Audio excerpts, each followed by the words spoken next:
భారత్ పాకిస్తాన్ ఉద్రిక్తతలో భారతీయ సైన్యానికి విజయం కలగాలని కాంక్షిస్తూ సాధుసంతులు ముందుకు కదులుతున్నారు.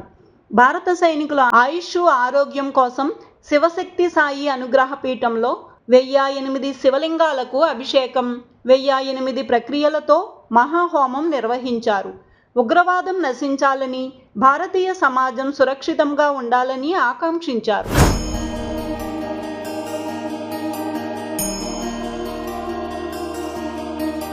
భారతీయ సాధు సంతులు మొదటి నుంచి హైందవ సమాజం అభ్యున్నతి కోసం కృషి చేస్తూ ఉంటారు.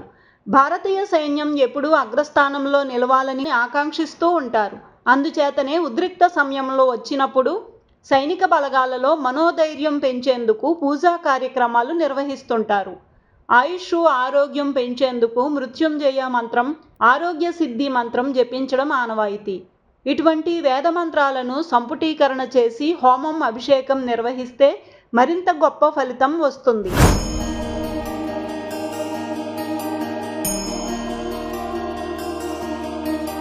ప్రముఖ పుణ్యక్షేత్రం రమణేశ్వరంలో ఇటువంటి కార్యక్రమం చేపట్టారు. భారత సైనిక బలగాల ఆయుష్ ఆరోగ్యం కోసం ప్రత్యేకంగా చొరవ తీసుకున్నారు.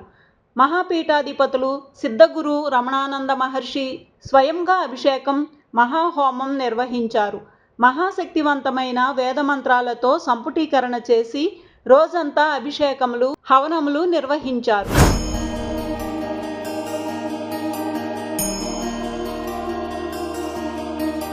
రమణేశ్వరం క్షేత్రం తలపెట్టిన ఈ కార్యక్రమానికి చక్కటి స్పందన లభించింది. భారత సైన్యం వెంటే తామంతా ఉన్నామంటూ హైందవ భక్తులు కదం తొక్కారు. 2 తెలుగు రాష్ట్రాల నుంచి తరలి వచ్చిన భక్తజనంతో రమణేశ్వరం పీఠం కిటకిటలాడింది. భారత్ మాతాకి జై అంటూ భక్తులంతా నినాదాలు చేశారు.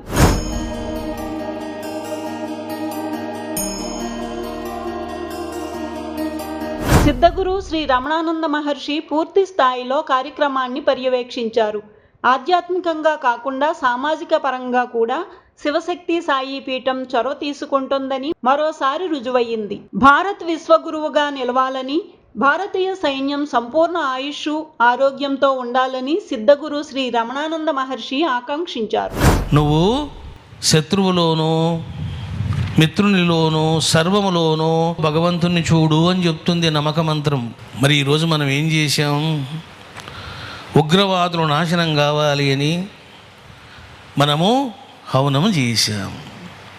మనం చేసేది అక్కడ దేనికోసము అంటే ఆ మనుషుల్లో ఉన్నటువంటి మాలిన్యమే, ఉగ్రవాదం, మతచాదస్తం, దాన్ని తొలగించడానికి హవనం చేశాం. మనం మనుషుల్ని చంపడం కాదు, మనుషుల్లో ఉన్నటువంటి రాక్షసత్వాన్ని చంపడం, మనుషుల్లో ఉన్నటువంటి దుష్టత్వాన్ని చంపడం.